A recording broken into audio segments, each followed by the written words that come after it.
Alejandro, dejamos en el aire muchas cosas que están en tu libro y yo quería empezar esta segunda parte de la conversación preguntándote por algo que dices en él. Dices que en el momento en que hacemos algo que nunca hemos hecho antes, ya estamos en el camino de la curación. El efecto sorpresa es muy importante, ¿no? Cierto, cierto.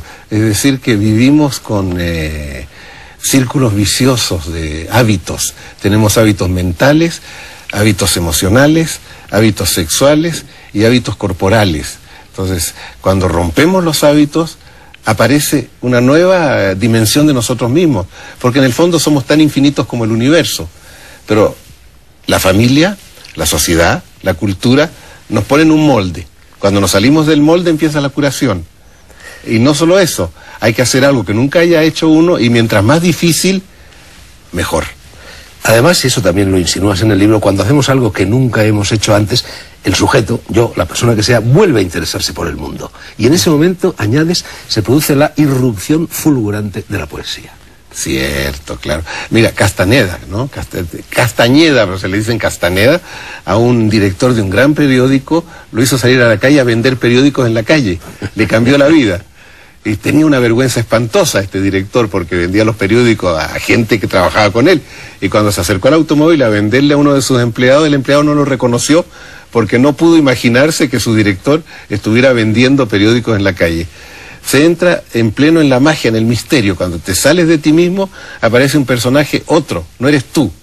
Y es una maravilla. Descubres nuevas energías en ti. El sentido del humor también parece ser muy importante en tu método psicoterapéutico. Tú pones continuamente en tela de juicio tus propias enseñanzas, incluso en el momento de la sanación, ¿no? Cierto. Wittgenstein, el gran filósofo del siglo XX, dijo: el saber y la risa se confunden. Es decir, el que no tenga sentido del humor no puede ser terapeuta. Freud fue uno de los primeros en ver la risa, escribió un libro sobre la risa. Y los psicoanalistas que lo siguieron lo ocultaron durante años, que Freud se había ocupado de los chistes.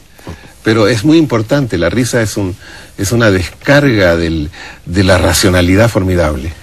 Vamos con uno de los núcleos de tu doctrina, Alejandro. Tú siempre te has negado a predecir el futuro y de hecho no utilizas el tarot en absoluto para adivinar el futuro. Y dices que cuando tú te imaginas el futuro, lo modificas o lo creas. Y ahí entra el problema del libre albedrío, el problema de la programación. Sí. Mucha gente tiene un guión de vida inconsciente y a eso se deben sus problemas, ¿no? No solo eso, sus muertes también. Tú le preguntas a una persona, ¿cuándo te vas a morir? ¿A qué edad? Y hay personas que dicen a 40, a 60. Mi padre me dijo a los 86. Le dije, ¿y por qué? Porque mi madre se murió a los 86. Ah, bueno, él tenía un Edipo espantoso. Entonces le dije, te voy a desprogramar para que no te mueras a los 86, una programación cerebral. Se murió a los 100. Le alargué la vida. Tenemos programaciones. Mi mamá tuvo su primer hijo cuando tenía 17. Yo a los 17 voy a tener mi primer hijo. Mi mamá tuvo su primer hijo a los 40. Ah, me queda tiempo, tengo 30, todavía me queda tiempo. Es decir, nos programamos imitando familiares, imitando cosas así. Nos programamos en muchas cosas. Yo soy una vidente y te digo, querido amigo Dragó, ten cuidado porque mañana te vas a quebrar una pierna. Si tú me crees un poquito, te la quiebras y yo tengo un cliente. Bueno, y eso es también lo que sucede, por ejemplo, lo dices en el libro, con los enfermos de cáncer. Se les programa. Ah, sí, hubo una... Entra en una especie de tubo, ¿no?, cuando empiezan a tratarse con los métodos convencionales, claro, en lo cual ya todo está programado y prácticamente se les condena a la enfermedad. No solo eso, una médica que estudiaba el cáncer declaró, y en un libro que yo leí, creo que lo tengo ahí en Psicomagia, que muchos jóvenes mueren a los 33 años de familias católicas de un cáncer, porque imitan la muerte de Cristo. Entonces las enfermedades pueden ser también metafóricas sociales. ¿Tú a estas alturas de tu vida crees que estás completamente desprogramado o te quedan programaciones? Creo que ¿sabes por qué te digo estoy programado? Porque estoy nervioso ahora contestando. ¿Sabes por qué estoy nervioso? Porque me has echado a la arena. Estoy esperando a estas dos personas que me vas a presentar y digo, ¿por qué me metí en esto? Ahora pienso en una fábula zen que dice, si estás en un mástil y llegas hasta arriba y no puedes bajar, ¿a dónde vas? Y el zen te dice, doy un paso en el vacío. Entonces hoy me vas a hacer dar un paso en el vacío, yo no sé qué va a pasar.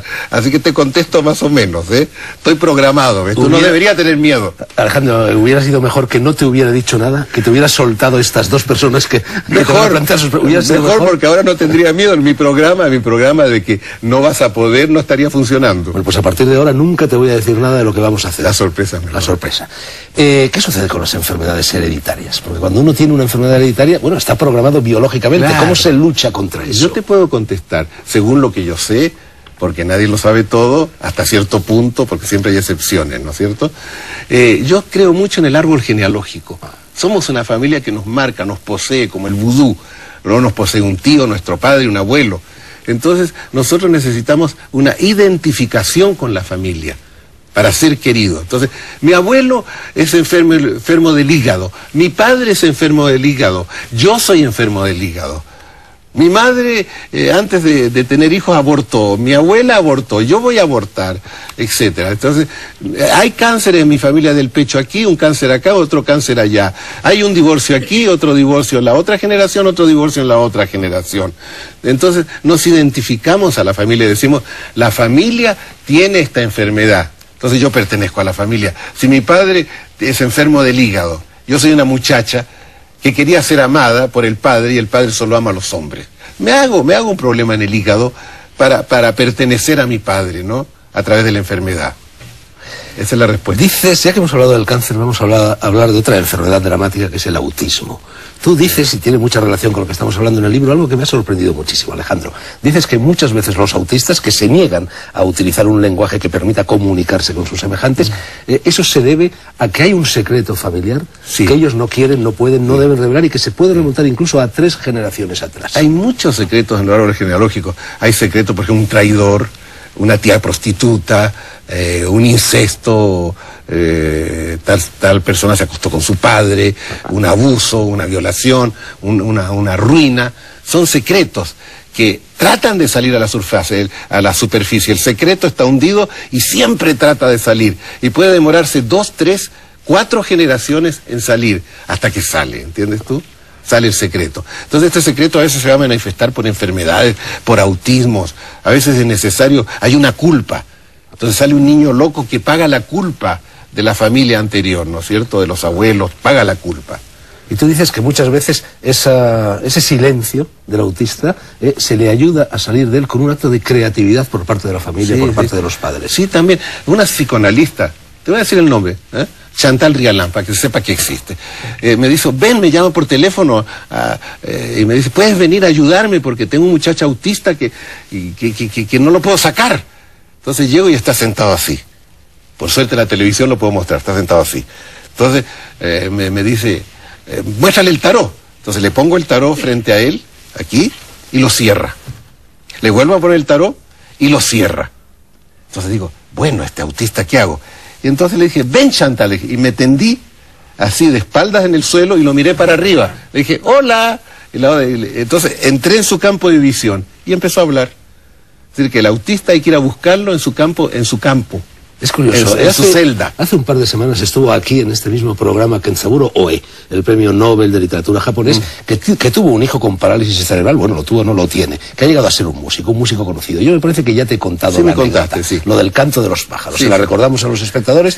El niño de Oe le regalaron cuando tenía 3, 4, 5 años un disco en el que había reproducidos muchos cantos de pájaros. Sí. Y entonces lo oía y un buen día, cuando tenía 6 o 7 años, paseando por su padre con el bosque, de repente cantó un pájaro y el niño, con la misma voz del locutor del disco, dijo, ese pájaro es tal. Y a partir de ese momento rompió el silencio y bueno, el maleficio se deshizo. ¿Fue eso un acto como el que tú acabas de describir? Sí, claro, yo te lo digo por qué. Porque está realizando un deseo del padre. Como tú me contaste después, este escritor sufrió mucho de dejar su ambiente natural. Su entorno, y nunca más volvió. Y el hijo lo hizo volver. Entonces en el hijo estaba el autismo del padre separado del mundo. Él realizó su autismo en el hijo. ¿Entiendes eso? ¿Sí? Fantástico. Tú entiendes todo. Creatividad por parte del padre.